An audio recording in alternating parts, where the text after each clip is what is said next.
What are some dark psychology tricks you know and work? Story 1. There is no revenge that will heal you. The silent treatment is eternal. Not getting a response hurts more than getting one, even if it's a negative one. Imagine you reach out to your ex and say, "Hey, how are you?" You hear nothing. You start getting mad at yourself for making yourself look like a fool. Why did I even bother? Why did I reach out first? Clearly, he or she doesn't miss me, but now they know that I miss them. This person doesn't even care if I exist. You will drive yourself insane with the lack of response. You'll create scenarios in your head as to why they're not responding. You'll look for closure. Silence is so damn powerful. You become obsessed with the silence. Story 2. Mimic body language, posture. It creates a sense of familiarity and connection, making the other person feel understood and more comfortable around you. Mimicking body language subtly signals to the subconscious mind that you are similar to them, fostering trust and rapport. It taps into our natural tendency to like and feel connected to those who resemble us.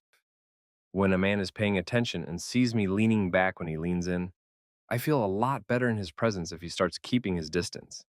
If I lean back and he leans in to close the gap, I know at that moment he's more concerned about getting close to me than whether or not I feel uncomfortable. Story 3. If I want someone to do something, I typically give them the option of choice. I pose two scenarios, but both will make the work easier for myself. Also, consulting people. When someone does something nice for you, either because you asked or they did it on their own, reward them with something. I would do this maybe twice. They'll try to keep seeking this dopamine rush from you. Mostly works on kids. But if you do it right, you can maneuver it enough to work on adults. Story 4. It's not dark psychology, but if you have a negative Nelly, e.g., a coworker or family member, who constantly laments, go validate their feelings and see how quickly they go, it's not that bad. Because when you go, it's not that bad, here's why. They will not stop complaining because they have not felt heard yet. So instead go, oh, that sounds bad. Oh no, how frustrating, etc. And oftentimes they stop. This works. I picked this trick up working in the job I do. I get a lot of sob stories and negativity speaking with the people I help. And if I just say, that sounds awful, or that is so frustrating, they usually just move on with the conversation. If not, they will give me a 30-minute story about it. This is the secret hack to working a customer service job. It requires spending a little bit more time with each customer, but it can be the difference between a pissed off customer hanging up in a rage, presumably taking it out on anyone else they see, and then apologizing for speaking so rudely to you. Most people just want to be seen and heard. A little understanding is all. Story 5. I lived with a malignant narcissist for a long while, until he tried and almost succeeded in ending me. 80% of these comments are completely wrong and misguided. I can sit here all day and give you warning signs. Chances are it won't matter. Most of these people have been learning this behavior since they were young children. By the time they are adults, they've usually perfected it. They usually won't give any real telling signs until it's too late, and you love them or move in with them. Or they have you to where they know you're not going to just run away if they act out of character once in a while. That acting out of character gets progressively worse, as does how they treat you. You can try to pick things out, like they usually seem to only want to talk about themselves. If you tell a story or talk about something, they don't mention anything about it and just talk about what happened to them or what they do or how they're better, they won't be as happy, excited as you are. If something good happens to you like a normal person would, they hate to see anyone do or try to seem like they are better than them. They don't feel bad. They'll hardly ever comfort you or care about your feelings. They'll spin a story to make anything they do wrong you or someone else's fault or reason they did it. Most have a hair trigger and anger quickly. They mimic emotions but aren't sincere. They'll try to isolate you from friends and family. This happens slowly, and most people don't realize they are isolating. They'll start arguments when you try to do things with people, family. They make it so it's more of an inconvenience to see such do things with them than it's worth. Blowing up phone entire time, fighting for days after you go or are with other people. All while telling you how much they don't care you go or how you're crazy to think that they would do that. Not want you to hang out with anyone. They'll try to convince you things about people to make them look bad.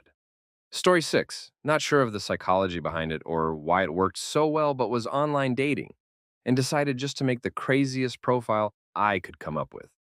Was something like this. After recent dating efforts have yielded mixed results. In order to streamline the process, I have devised a set of rules. Please read them, and if you find them agreeable, message me and we can go from there. Must be comfortable doing laundry and folding laundry unclothed. 2. Must be willing to mow the grass while I sit in the AC sipping margaritas. 3. Must have no qualm with cooking me steak with nothing on besides an apron. 4. Must be not only willing but eager to pay your way when we go out. 5. Cleanliness is important. I must be willing to clean the house naked while I watch. Then usually had 4 or 5 more lines that were a little more humorous. Was wild. I couldn't even go out with all the replies I got, so I had to start using other tactics and wound up meeting my second wife this way. Story 7. If someone is talking too much and you want to leave the conversation but they don't leave you an opening, grab something from your pocket and drop it. As you pick it up, they will almost always stop talking. Tried this a few times and it worked 100%. Or just interrupt them and tell them you have to go. If you really don't want to hear them this much, they need to know some way and won't ever get better otherwise, said as an Asperger's blast master general when it comes to words, who often needs to be told to just shut the F up in some way. Not everyone gets social cues. Story 8. I learned this from a friend. Having a disagreement about something? Stop talking. People get uncomfortable with the silence and will feel the need to fill it, and when they do, they start making concessions. I did this by accident to my ex-wife while on the phone with her. She wanted to change an agreement that she had come up with herself, and while on the phone with her, I started to play solitaire, and while I was stewing, she started to come back to what we originally had been doing. Shocked the hell out of me because it wasn't something I did on purpose. I work with German engineers, and it's super unsettling at first, but that's just their natural pattern, not even during negotiation. A conference call with 6 people will have one person say something with 5 minutes of silence while everyone thinks and calculates. Then someone will say a sentence and have several more minutes of silence. As an American, it takes some getting used to not feeling like you need to fill the silence. Story 9. Cooperation increases significantly if you ask, what, instead of why. Why did you do that? Versus, what made you do that? We'll have 2 very different results. Unethically, this works when trying to get something. What would it take for you to say yes? Why are you opposed to this? What makes you like XYZ? Why do you like XYZ? Really good way to swoon people in a bar without them knowing by asking them to explain versus accusing them with why. Because why has been used so much in interrogation that it feels a bit confrontational to use it in a relaxed setting. It's not so much about the definition at all. In my native language, Malay, we have 2 different types of the word why, and many other different regional, informal versions of the word. And out of these many words, only those which are frequently used in confrontational settings will subconsciously make the other person more defensive, at least based on what I noticed anyway. Story 10. Make several small requests before you make a big request. Works surprisingly often. A high-vis vest, 100-feet coil of extension code, and a clipboard will get you so many places. A pile of pizzas will work as well. Like 90% of all the locks you see in day-to-day life can be opened by a pool of 30-ish keys. Intercom boxes, lock boxes, key boxes, post boxes, all barrel locks on stuff like vending machines, etc. So much stuff. You can buy these keys in ready-made sets. Same goes for heavy equipment like tractors, bulldozens, etc. I am a plumber and I'm always surprised by how little people talk to their boss or coworkers about appointments. Hello, I need to go to the boiler room, change a pump. Oh, no one told me, but here you have the keys. Barely anyone ever asks his boss manager about such stuff. Works in hotels, pharmacies, offices, police stations, etc. Story 11. Outfreak the freaks. If you need to get someone creepy to leave you alone, do something antisocial and unexpected like making eye contact while picking your nose, then break eye contact to see what is on your finger. Pro tip.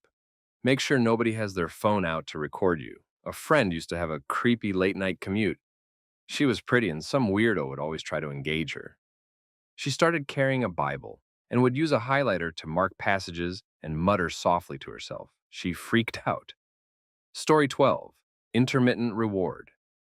Rewarding someone at random intervals versus consistently when they perform a behavior you like will motivate that person to repeat the rewarded behavior more than if you consistently rewarded the desired behavior every time or at predictable intervals. For example, I want Mark to like me romantically and pursue me. Every morning when I see Mark, I give him a stick of gum. And with time, he starts to get excited when he sees me because he anticipates the reward. Imagine I wanted Mark to like me romantically, but each morning when I see him, I flip a coin instead. If it lands on tails, I give him a stick of gum. If heads, no stick of gum. According to the psychology of intermittent reward, I will be more likely to succeed in getting Mark to like me by flipping the coin and rewarding him for seeing me at random intervals versus every time he sees me. It's weird, but it works. Story 13. Constantly updating/upgrading yourself but downplaying your cards on an average. Thus, when you are actually able to do a job to your higher potential, it seems you're a genius or wise depending on your situation. Do this rarely, else it may backfire and create an arrogant, egoistic image of you, which you don't want. Using it cautiously will make you seem as someone who values their own potential and time and just doesn't do every job that's thrown at them. P.S. Bonus points if you can use it without screwing up your image, even in menial or small everyday tasks, which are simple to do by everyone. Story 14. There are a ton. Most of them are based on either universal human traits like fear of missing out or fear or shame, but what's psychological is inevitably neurological, so I'll give you a little taste of that today.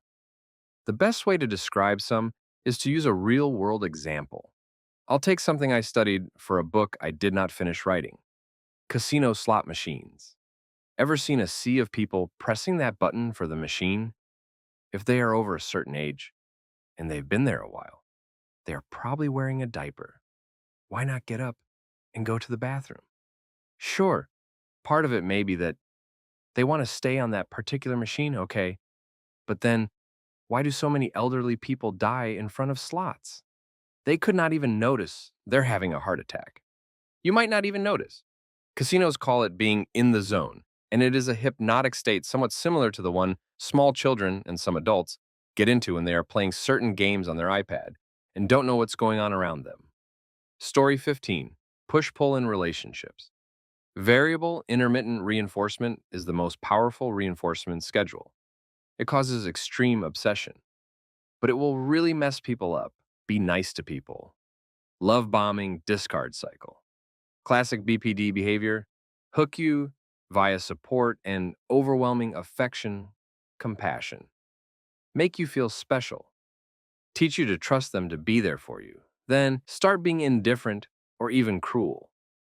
Keep the pressure on by giving the target zero clues to predict behavior. Stretch it out to increase their emotional stress. Then give them a little niceness for a week or so before reverting to cruelty. Done properly, the target will put up with nearly anything as long as you toss them a bone once in a while. The mark of a master is knowing what will destabilize the target most: active cruelty, hostility, or indifference. Or maybe a mix. Easy peasy. Story 16. Cognitive dissonance. It's a cage of illusions, and you're so confused you stop knowing who you are. This was actually paralyzing. I basically rotted in this state for years, engaged in almost every behavior possible that fostered cognitive dissonance, and still gaslighted myself into believing I had a hold on my reality.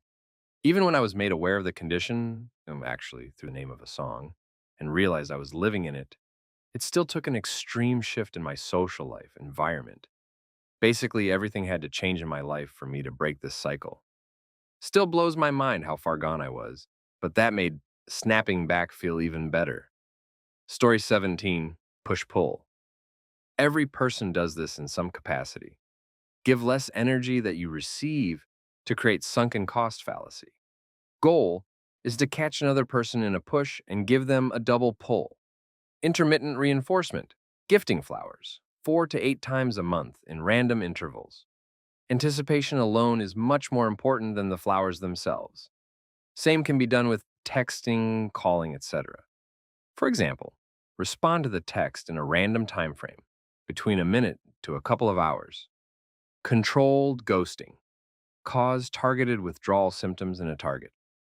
Love is a drug, after all, positive reinforcement. Hug a partner each time you come home, so they will eventually start meeting you at the door. Pre-selection works on women.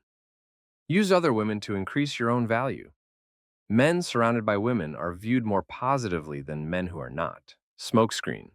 Be vague about your intentions. Could be used with pre-selection. I need to go help a female friend at 10 p.m. on Friday. Are you helping or are you helping? Fantasy reinforcement. Keep the fantasy of you alive as long as you can. Your target sooner or later is going to be disappointed. Fantasy is always better than reality. Let others speak.